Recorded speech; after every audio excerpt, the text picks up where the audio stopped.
各位乡亲大家好，欢迎收看《华视在地新闻》，我是齐英银。新节开始来关心天气的变化。相信咧乡亲拢感受到透早出门应该感觉这真正是有够寒，这是因为受到强烈大陆冷气团的影响，透早上介低温度出现伫新地5微，干那4度8。虽然讲日时开始呢，强烈大陆冷气团有减弱，各地气温有回升，高温拢超过20度。因为议员咧提醒乡亲，西半部这个日夜温差有超过10度。早暗若出门，爱记穿好烧。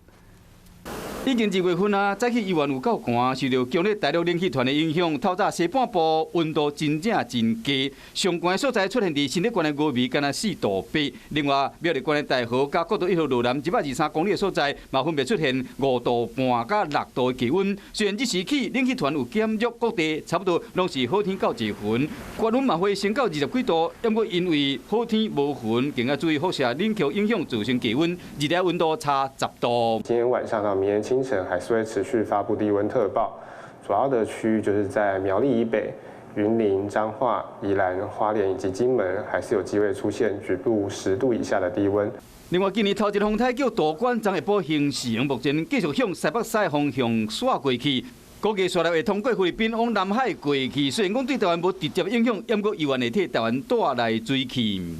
在下周2、下周3，有机会它的外围水汽会北上，所以影响到大概是比较迎风面的东半部恒春半岛，会带来一些局部短暂雨的情形。提醒乡亲，这礼拜天气变化较大，一定要穿好烧，千万唔通去感到。